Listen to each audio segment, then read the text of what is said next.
Try French if you want a real tip. The billionaire's smirk spread across the candlelit table as the room filled with quiet laughter. The waitress didn't move. Crystal glasses trembled slightly in her hands. Then she looked up. When she spoke, the soft American accent vanished, replaced by flawless Parisian French that rolled through the restaurant like cold steel. The laughter died instantly. Arthur Sterling's smile froze. Because the woman he had just mocked wasn't just a waitress. She was the daughter of the man whose empire he destroyed. And the one secret he buried 6 years ago was about to be served back to him in front of the entire room. Buckle up. The air inside Liarden didn't smell like food. It smelled of old money, heavy perfume, and fear. Located on the 45th floor of a Manhattan skyscraper, the restaurant was a glass cage where the city's wolves came to feed. Sophie Caldwell adjusted the waistband of her black slacks, which were a size too big, and smoothed down her white apron. She was 24, with eyes the color of bruised steel and hair pulled back so tightly it made her temples throb. To the patrons of Liarda, she was furniture, a quiet mechanism that delivered Pont Noir and cleared away half-eaten lobster thermidor. Table 4 needs a refresh on the sparkling water, and Table 7 is asking for the sommelier. But Gustav is busy having a panic attack in the walk-in, muttered frantic lines from the host stand. Sophie nodded her face, a mask of professional indifference. I'll handle Table 7. Careful, Soph? Another waitress? A kind girl named Jenny whispered as she breezed past with a tray of oysters. That's the Sterling party. He's in a mood. He already sent the bread back twice because the crust wasn't audible enough. Arthur Sterling. The name sent a cold spike of adrenaline down Sophie's spine, sharp as a needle. She hadn't seen him in person in 6 years, not since the auction, not since the gavel fell and her family's legacy was dismantled piece by piece. She glanced toward Table 7, the prime spot by the floor-to-ceiling window overlooking Central Park. There he was, Arthur Sterling, 55, silver-haired, wearing a bespoke suit that cost more than Sophie would earn in 5 years. He sat with the relaxed arrogance of a man who owned the building, the air conditioning, and possibly the gravity holding them all to the floor. Opposite him sat a woman much younger, scrolling disinterestedly through her phone. She was draped in diamonds that caught the low ambient light. Sophie took a steadying breath. "You are invisible," she told herself. "You are just a waitress named Sophie Caldwell from Queens. You are not her." She approached the table with the silent grace of a ghost. "Good evening, Mademoiselle."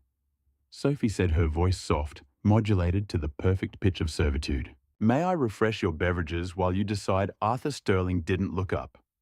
He was inspecting his fork, turning it over in the light as if looking for a smudge. "The service here is slipping," he said to his date, ignoring Sophie completely.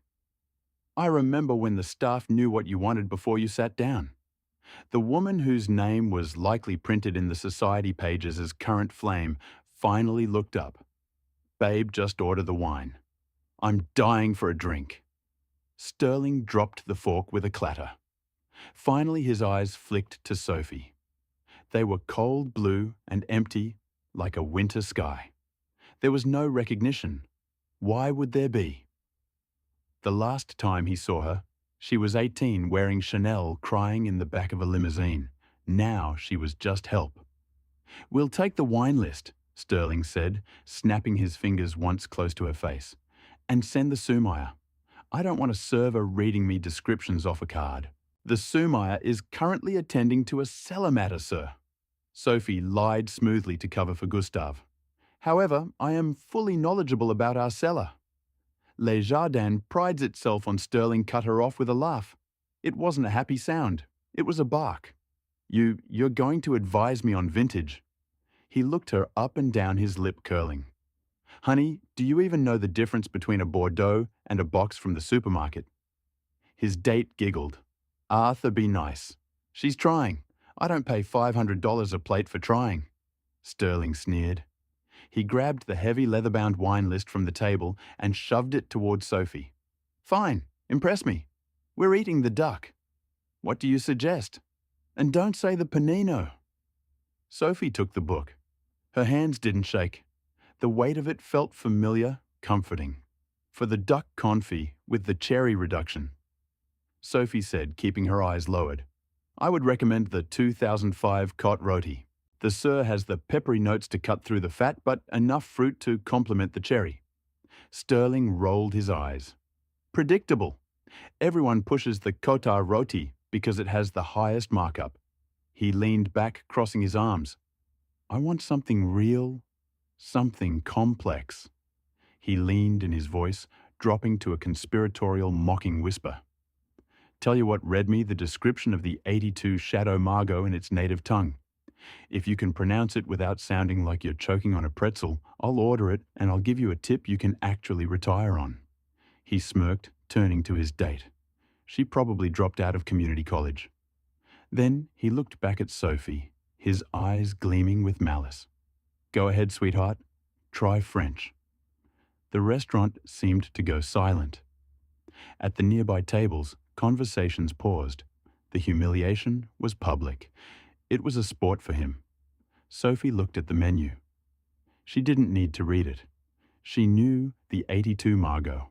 She knew it because her father had opened a bottle of it on her 16th birthday, 2 years before Arthur Sterling destroyed his company and drove him to an early grave. She looked up. For the first time, she met Arthur Sterling's eyes directly. Very well, miss, she said. The air conditioning hummed, but the temperature at table 7 seemed to drop 10 degrees. Sophie closed the leather book with a soft thud. She didn't look at the page. She looked straight into Arthur Sterling's pupils. When she spoke, her voice changed.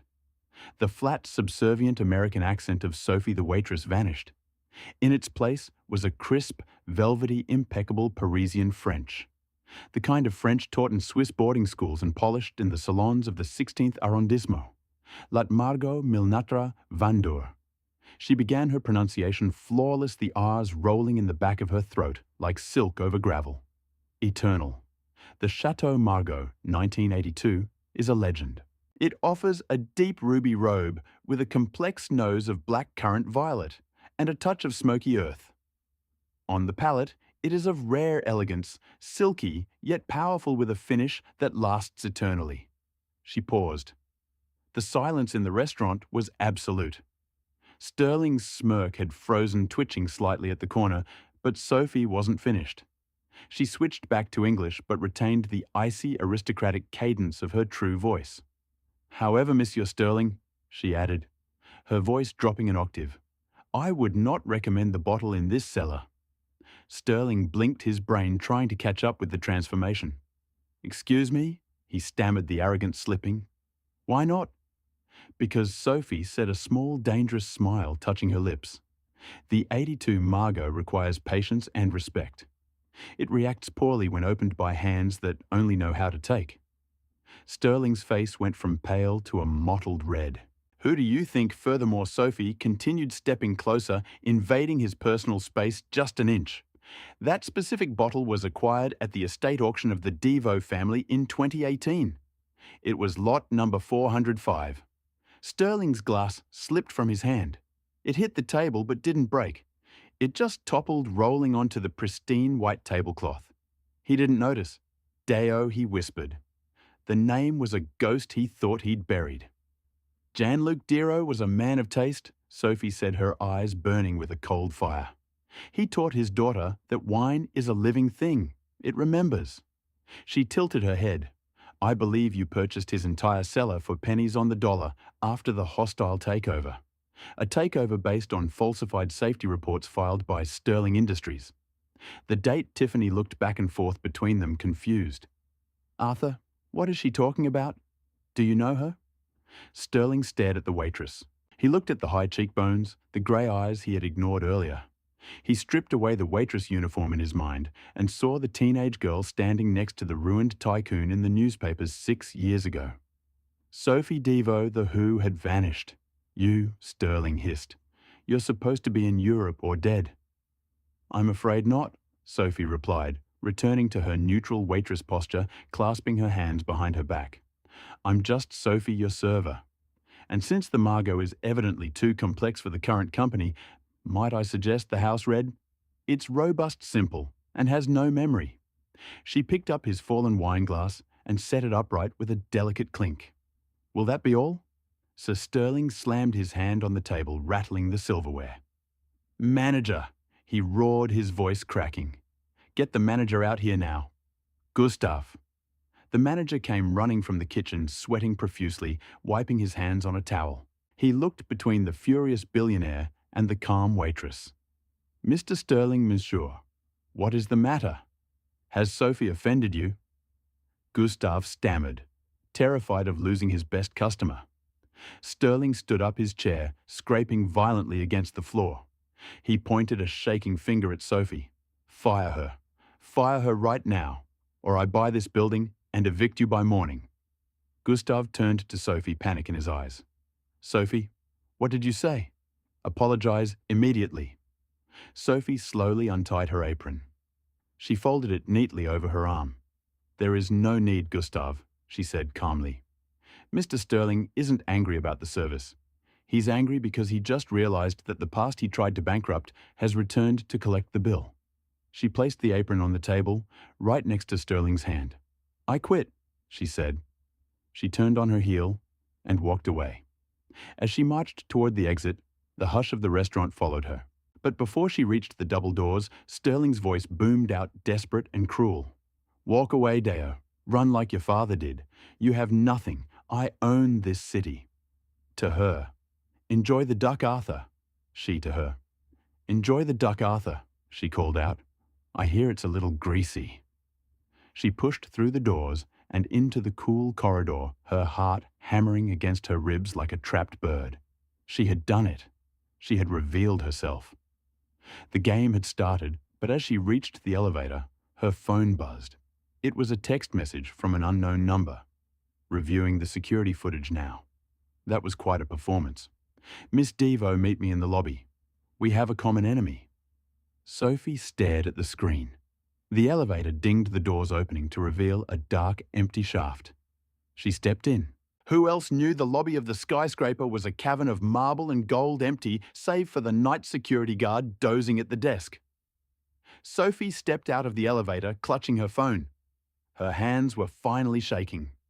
The adrenaline of the confrontation was fading, replaced by the terrifying reality of what she had just done. Arthur Sterling was not a man you embarrassed. He was a man who made people disappear legally, financially, and socially. She had just painted a target on her back. Miss Dero. The voice came from the shadows near the revolving doors. Sophie flinched, clutching her purse. A man stepped into the light. He was younger than Sterling, perhaps in his early 30s, leaning against a pillar with a casual grace that screamed danger. He wore a dark leather jacket over a t-shirt, and his face was sharp, angular, with eyes that seemed to be laughing at a joke only he heard. I go by Caldwell now, Sophie said, her voice tight. Who are you? Names are fluid in this town, the man said, pushing off the pillar. He held up a phone. On the screen was a live feed of the restaurant upstairs. Sterling was currently screaming at Gustav, his face purple. I'm Liam, the stranger said. Liam Vance. I used to work for Sterling's security detail until I found out what he did to the pension fund. Sophie narrowed her eyes. Why are you watching him? Same reason you just served him a side of humble pie, Liam said. I want to see him burn, but you just lit a match in a room full of gasoline. He destroyed my father. Sophie said, the grief rising in her throat. He planted false evidence. He made the world think Jean-Luc Devo was a fraud. I know, Liam said softly. He took a step closer. I also know that your father didn't kill himself. The world seemed to stop spinning. Sophie froze. What Jean-Luc was investigating Sterling's offshore accounts? Liam lowered his voice. He had a ledger, a physical black book with clues to accounts in the Caymans holding billions in stolen tech patents. Sterling didn't just want your father's company. He wanted that book. He tore your house apart looking for it after the accident. Sophie felt dizzy. She leaned against the cold marble wall. He never found it. No, Liam agreed. He didn't, which means it's still out there. And seeing you tonight, seeing the daughter alive and kicking in his favorite restaurant, he's going to think you have it. Sophie shook her head. I don't I don't have anything. I was at boarding school when it happened. By the time I came back, the house was seized. It doesn't matter what you have, Liam said grimly. It matters what he thinks you have. You just scared him, and a scared Arthur Sterling is a lethal animal. Liam glanced at the elevator. The numbers were descending. He's coming down. Liam said, "If you walk out that door alone, his private security will pick you up within 2 blocks. They'll toss you in a van and you'll wake up in a holding cell with a planted bag of cocaine in your pocket." That's his move. Sophie looked at the revolving doors, then at Liam. "Why should I trust you because I have a car out back?"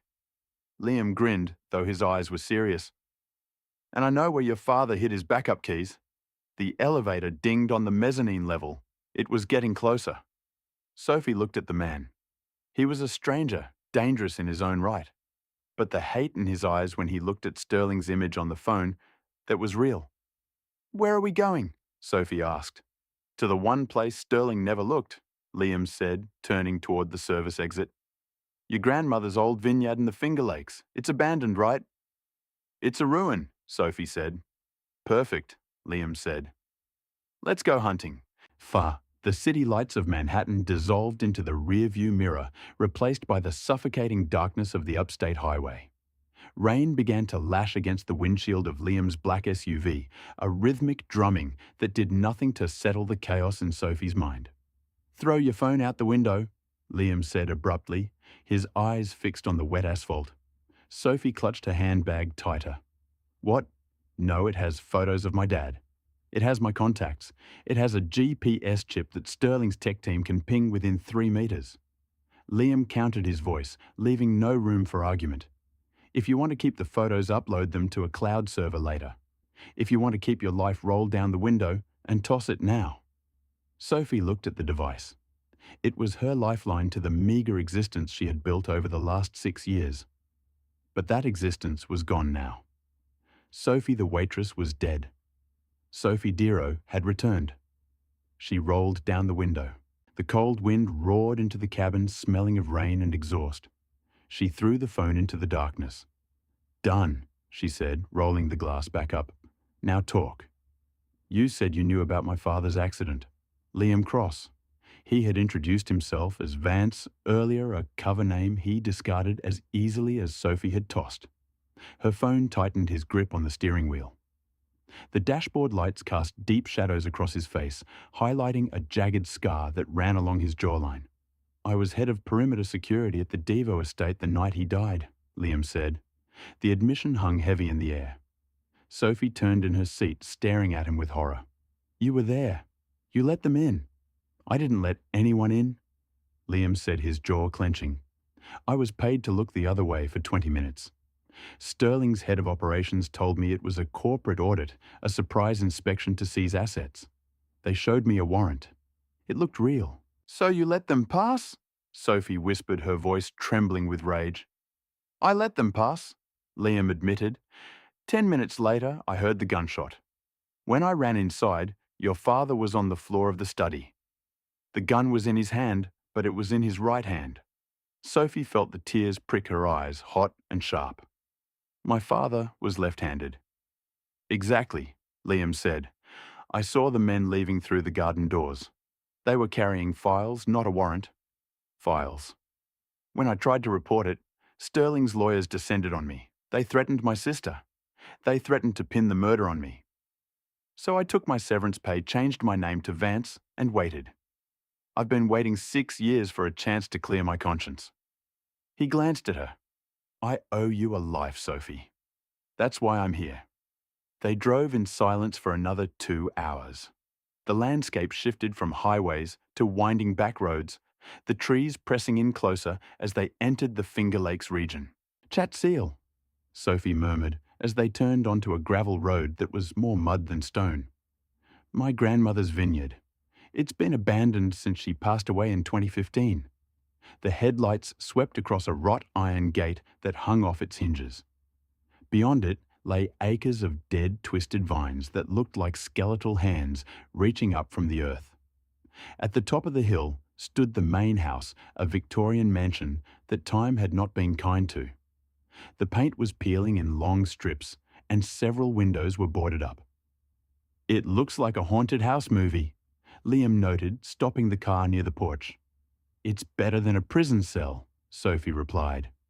She opened the door and stepped into the mud. The air here was different, smelling of wet earth and rotting grapes.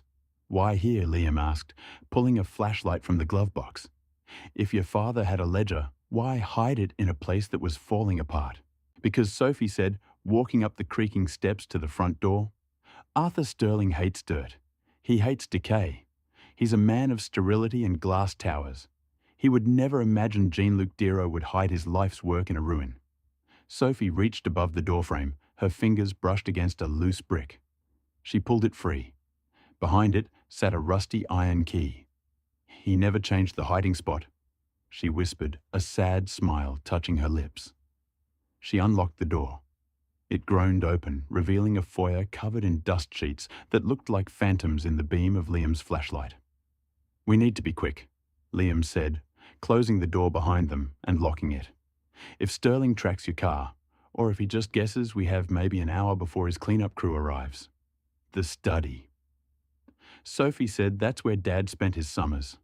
They moved through the house, their footsteps echoing on the hardwood. The study was a wreck. Books had fallen from the shelves, bloated with dampness. The desk was covered in a layer of grime. Liam began tossing the room. He pulled books off shelves, checked behind paintings, and tapped on the floorboards looking for hollows. Nothing. Liam growled after 10 minutes. "It's just trash, Sophie. Are you sure he left it here?" Sophie stood in the center of the room, closing her eyes. She tried to remember the last summer she spent here with her father. He had been obsessed with the wine cellar. He used to say that wine was the only history book that couldn't lie. "The 82 Margot," she whispered. What Liam stopped tearing apart a sofa cushion. "At the restaurant." Sophie said, her eyes snapping open. "Sterling challenged me to describe the 1982 Chat Margot. It was a test, but it was also irony. My father bought a specific case of 82 Margot the week before he died. He told me he was saving it for a rainy day." She looked at the ceiling, listening to the storm outside. "It's raining." The cellar, Liam said, understanding dawning on him. They ran to the kitchen, to the heavy oak door that led underground. Sophie pulled it open. The smell of damp stone and vinegar wafted up. "Ladies first," Liam said, unholstering a small pistol he had concealed at the small of his back. Sophie paused. "You brought a gun." "Sterling isn't sending lawyers this time," Sophie, Liam said, grimly. "He's sending Silas." "Who is Silas?" "The man who put the gun in your father's right hand." The cellar was colder than the house, a subterranean cave, lined with floor-to-ceiling racks. Thousands of bottles slept in the dark, covered in a thick layer of grey dust. Liam shone the light down the long aisles. "There are thousands of bottles here. How do we find one specific case?" "My father had a system," Sophie said, moving quickly down the centre aisle. "He organised by region, then by year." "Be left bank Margot." She stopped at a section near the back wall. "The racks here were made of dark walnut." She ran her finger along the dusty labels.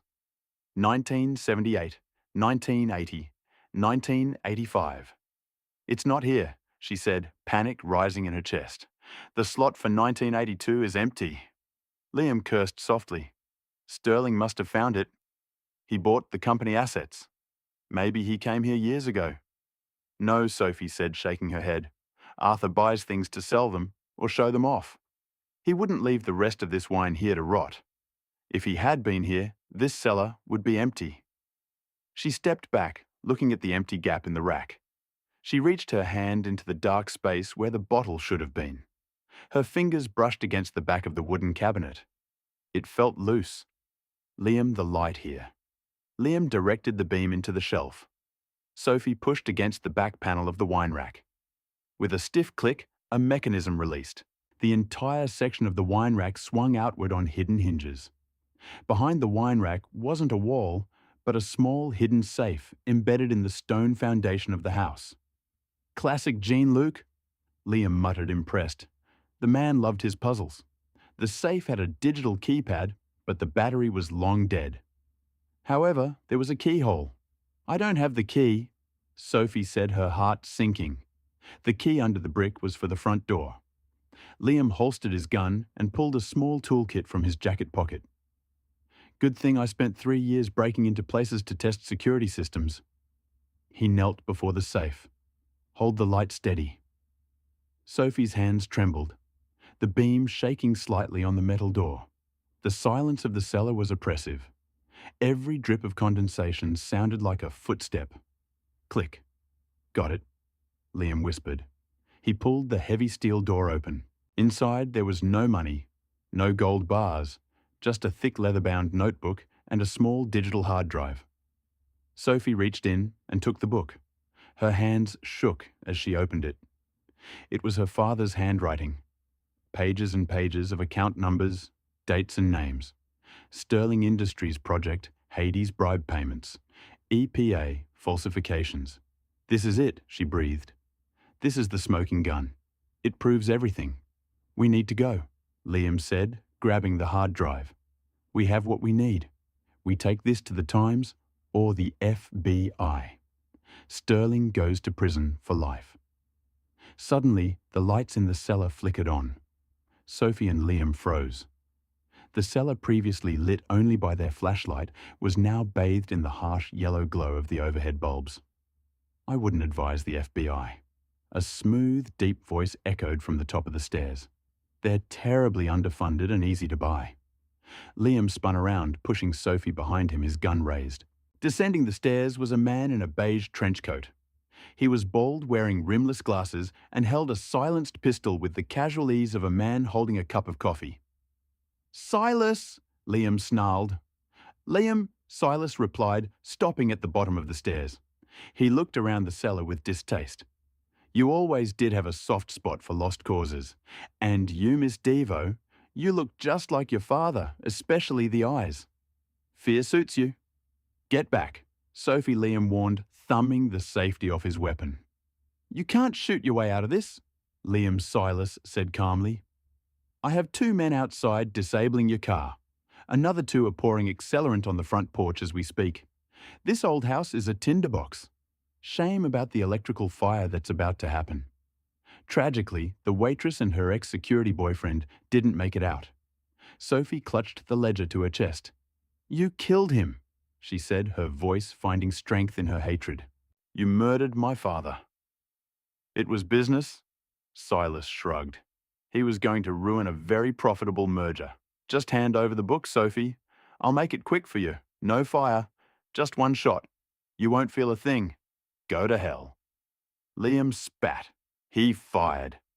The shot went wide, shattering a bottle of vintage Pinot Noir next to Silas's head. Red wine exploded like blood. Silas didn't flinch. He returned fire instantly. The bullet grazed Liam's shoulder, spinning him around. He grunted, falling back against the wine rack. "Run," Liam screamed at Sophie. "The service chute!" Sophie didn't think. She knew exactly what he meant. At the far end of the cellar was an old coal chute used to load fuel in the 1920s. It led out to the back garden. She sprinted down the aisle. "Stop her!" Silas yelled, abandoning his calm demeanor as he marched forward, firing again. Bottles exploded around Sophie. Glass shards sliced her cheek, but she didn't stop. She reached the heavy iron latch of the chute. It was rusted shut. "Liam," she screamed, struggling with the latch. Liam was on the ground, blood soaking his jacket. He fired blindly down the aisle, forcing Silas to take cover behind a stack of crates. "Kick it!" Liam roared. Sophie slammed her heel against the latch. Once, twice, the rust gave way. The door swung upward, revealing a narrow tunnel leading to the rainy night air. She scrambled up into the mud, pulling herself out of the ground. She turned to look back down. "Liam, come on." Liam was getting up, clutching his shoulder. But Silas had moved. He was flanking him. "Go!" Liam shouted, looking up at her, his eyes desperate. "I'll hold them off. Get that book to the city." "No!" Sophie cried, reaching her hand down. Liam looked at the service tunnel, then at Silas emerging from the shadows. He made a choice. He raised his gun and fired at the stack of brandy barrels next to Silas. The wood splintered. High-proof alcohol gushed out, soaking the floor. Liam reached into his pocket, pulled out a lighter, and flicked it. "Try French," Liam muttered. He dropped the lighter. The alcohol ignited with a whump, creating a wall of fire between him and Silas. The heat rushed up the chute, singing Sophie's eyebrows. "Liam, go." Sophie scrambled back as the flames licked the ceiling of the cellar. She turned and ran into the rain, the ledger tucked under her arm, as the sound of gunfire erupted again beneath the earth. Sophie ran until her lungs burned and her legs felt like lead.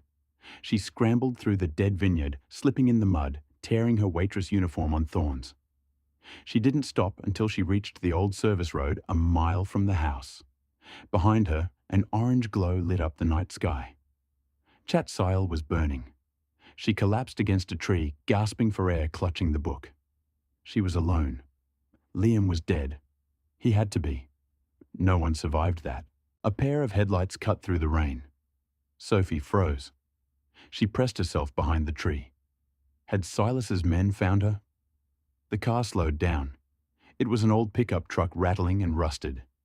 It wasn't the sleek black SUVs of Sterling's private army. Sophie stepped out, waving her arms frantically. The truck stopped. An old farmer rolled down the window. "Miss, you look like you've been through a war," the man said, eyeing the blood on her cheek. "Please," Sophie choked out. "I need a ride to the nearest train station. Please, my house caught fire." The farmer unlocked the door. "Get in. I'll get you to safety." 3 hours later, Sophie was sitting on a plastic bench in a deserted train station in Albany. She had used the last of the cash Liam had given her to buy a ticket to New York City. She went to the bathroom to clean up. She washed the mud and blood from her face. She looked in the mirror. The girl staring back wasn't Sophie the waitress. It wasn't even Sophie Devo the heirs. It was something else harder. Broken. She sat on the bench and opened the ledger again. She needed to know what was worth dying for. She flipped past the accounts to the back of the book. There were personal notes, her father's diary entries. June 12th. "Sterling is getting desperate. He approached my head of security today. I saw them talking by the gate." June 14th. "I don't trust the new guard, Vance. He asks too many questions about the schedule. I think Sterling turned him." Sophie stopped reading. Her breath hitched. "Vance. Liam." She read on. June 20th. "If anything happens to me, it was Vance who opened the door. He thinks I don't know about his gambling debts. Sterling paid them off. I've moved the ledger to the vineyard. If Vance comes looking for it, he won't find it here." Sophie felt sick. The world tilted on its axis. Liam hadn't just looked the other way for 20 minutes. He hadn't just been negligent. He had been compromised. He had active gambling debts paid by Sterling. He had sold her father out for money, not just out of fear. And tonight, had he been trying to save her? Or was he trying to get the ledger for himself to use as leverage against Sterling? "I owe you a life," he had said. Was it guilt, or was it just another game? She looked at the burning image of the vineyard in her mind. Liam sacrificing himself. It didn't matter now. Hero or villain, Liam Cross was buried under the ashes of her childhood home. And she was the only one left holding the truth. The train whistle blew a mournful sound echoing in the empty station. Sophie boarded the train. She took out the hard drive Liam had grabbed from the safe. She needed a computer. But not just any computer. She needed a broadcast. She wasn't going to the police. Silas was right. Sterling owned them. She wasn't going to the papers. Sterling could kill a story before the ink dried. She needed to go somewhere Sterling couldn't control. She remembered the date. Tomorrow was the gala of the century at the Metropolitan Museum of Art. Arthur Sterling was the guest of honor. He was unveiling his new philanthropic initiative. Every news camera in the world would be there. Sophie looked at her reflection in the dark train window. "Table for one, Mr. Sterling," she whispered. She closed the ledger. The Temple of Dendor, inside the Metropolitan Museum of Art, was glowing, lit by 1,000 amber floodlights. The ancient Egyptian sandstone looked like gold. a fitting backdrop for the New York Titans of Industry Gala. Arthur Sterling stood at the center of the room, a glass of champagne in hand, basking in the adoration of the city's elite. He wore a tuxedo that cost more than the average American home. Beside him, the governor of New York laughed at his jokes, and the police commissioner nodded enthusiastically at his policy suggestions. A tragic loss, Sterling was saying, shaking his head solemnly as he discussed the news with a media tycoon. The old Devo vineyard. A relic, really. It caught fire last night due to faulty wiring. A homeless couple was squatting there. They didn't make it out. Terrible business. You're a saint for offering to pay for the cleanup, Arthur. The tycoon said, "It's the least I can do." Sterling smiled, a shark showing its teeth. Jean-Luc was a competitor, but I respected him. I want to honor his memory. He checked his vintage PC Philippe watch. It was 9 p.m. Time for his keynote speech. He was about to announce the acquisition of the final piece of the Devo estate, the intellectual property rights to their biotech patents hidden in shell companies. He had finally cracked. He walked toward the stage, the applause starting before he even reached the microphone. He felt invincible. Silas had called him this morning. The girl was gone. The bodyguard was dead. The ledger was ash. The loose ends had been cauterized. Sterling stepped up to the podium. The room went silent. "Ladies and gentlemen," Sterling began, his voice booming through the museum's acoustic perfection. "We live in a world of chaos, a world where truth is often obscured by the noise of the envious. But tonight, I want to talk about clarity. I want to talk about legacy." High above the crowd in the darkened AV control booth overlooking the hall, a figure in a black hoodie slipped through the cracked door. The technician, a young man named Gary with a headset around his neck, spun around in his chair. "Hey, you can't be in here. This is a restricted." Sophie Caldwell didn't hesitate. She pressed a stun gun bought from a pawn shop in the Bronx 2 hours ago against his shoulder. Gary convulsed and slumped into his chair unconscious. Sophie pulled down her hood. Her hair was chopped short, dyed a harsh black to mask her identity. Her face was pale, her eyes burning with a feverish intensity. She looked at the bank of monitors. On the center screen, Arthur Sterling was pontificating about integrity. "Legacy isn't what you leave behind in your bank account," Sterling was saying below. "It's the name you carve into history." Sophie plugged the charred, smoky hard drive she had retrieved from Liam's body into the main console. It didn't mount immediately, the computer whirred, struggling to read the damaged disk. "Come on," Sophie whispered, her fingers flying across the keyboard. "Don't die on me now, Liam." On stage, Sterling raised his glass. "Tonight, I am proud to unveil the Sterling Future Foundation, a commitment to transparency." The computer in the booth pinged. Drive detected. Sophie bypassed the firewall. She located the main presentation file, Sterling_Quixote, PPPPTX, and deleted it.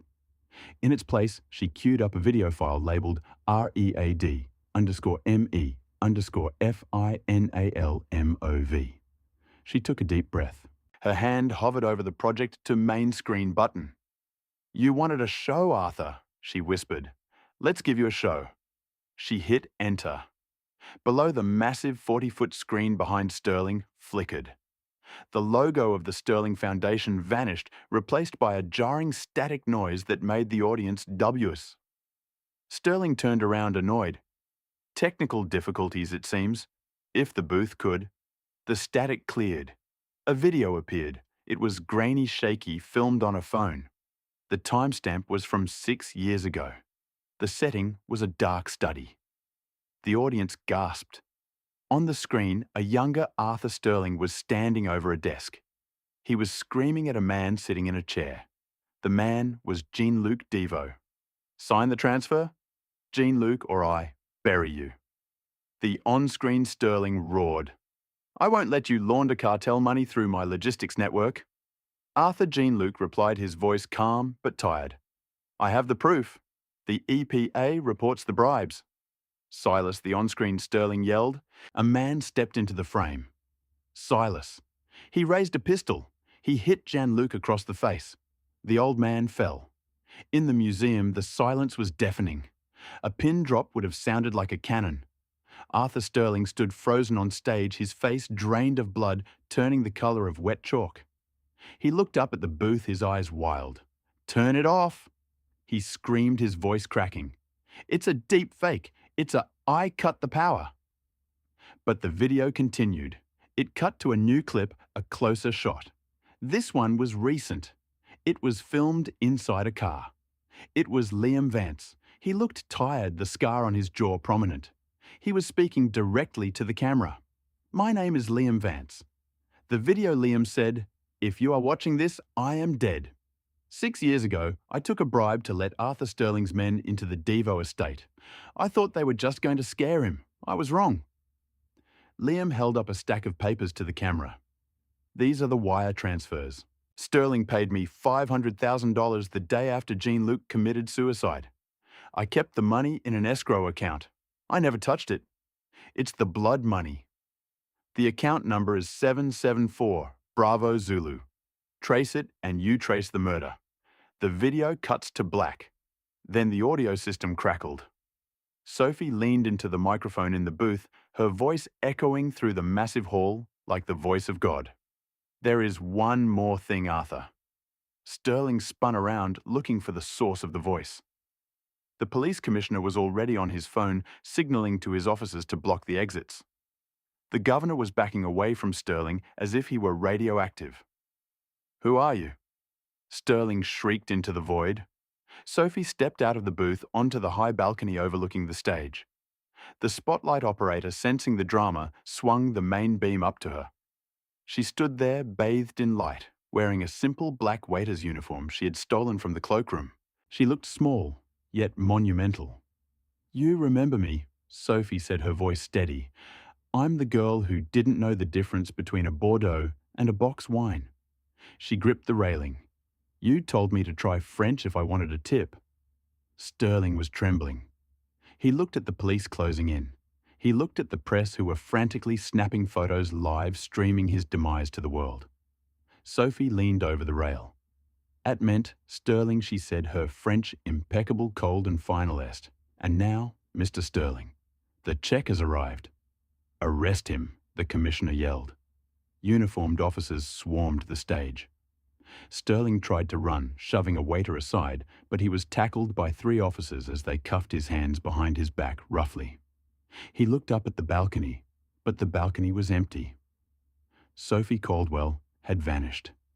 3 months later, the autumn rain in Paris didn't sting like the rain in New York. It fell softly, washing the soot from the cobblestones of the 18th arrondissement, turning the grey streets into glistening rivers of light. Tucked away on a winding street near the Sacrau sat a small, unassuming bistro named Laritas. It was the kind of place tourists walked past without noticing, but locals cherished for its warmth and its wine list. Inside, Sophie wiped down the zinc counter with a slow, rhythmic motion. The lunch rush had ended an hour ago, leaving the bistro in a heavy, comfortable silence. The smell of roasted garlic, stale cigarette smoke from the terrace and old wood hung in the air. She looked different now. The severe black bob was gone, replaced by her natural waves, lighter now, framing a face that had lost the hollow look of fear, but gained the shadows of grief. She wore a simple white button-down and a beige apron. No one here knew her name was Devo. To the regulars, she was just Sophie, the American woman who knew more about wine than the Sumaia at the Ritz.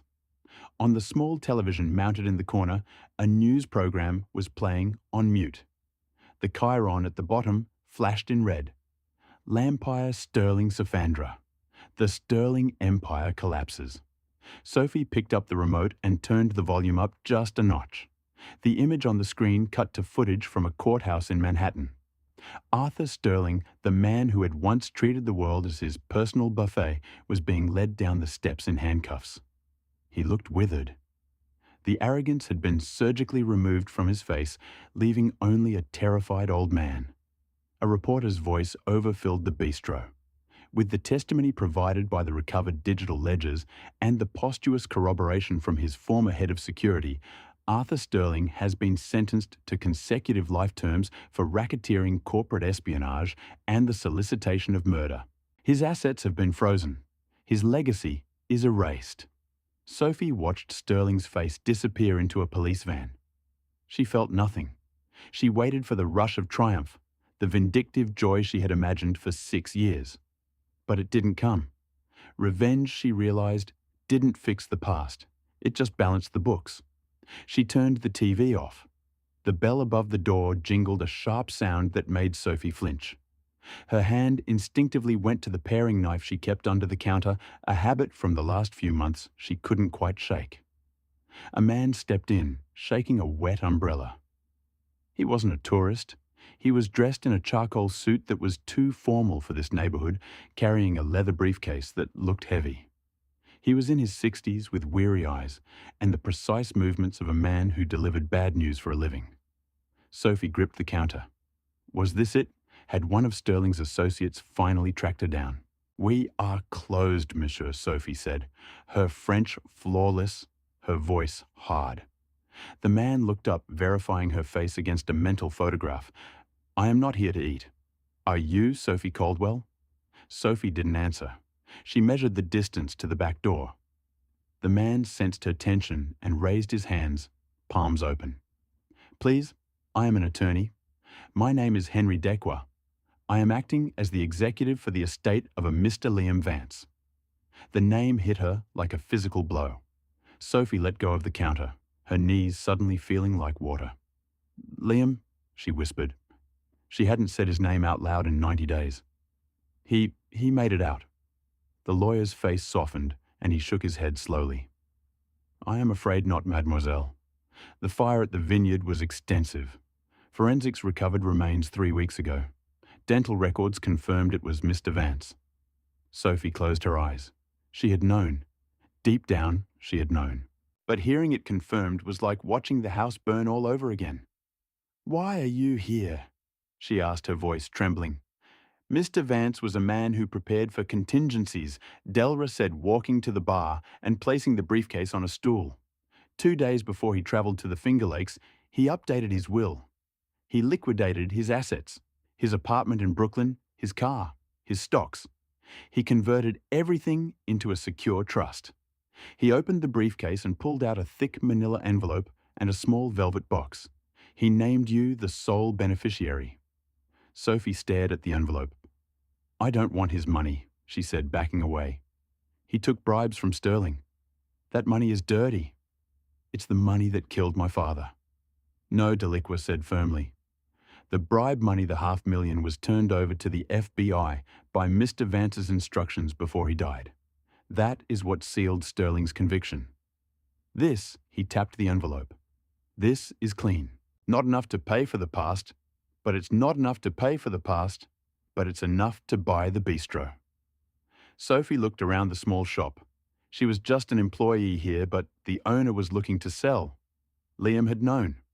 Somehow, in those few hours they spent driving to the vineyard, he had seen not just her anger, but her dream. "There is one more thing," Delqua said. He handed her the velvet box. This was found in his jacket pocket. It was shielded by a metal flask, so it survived the fire. The lawyer nodded respectfully, closed his briefcase, and walked back out into the rain, leaving Sophie alone with the ghosts. Sophie's hands shook as she opened the velvet box. Inside was a silver lighter.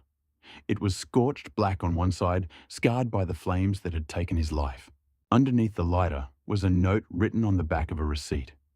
The ink was faded, but legible.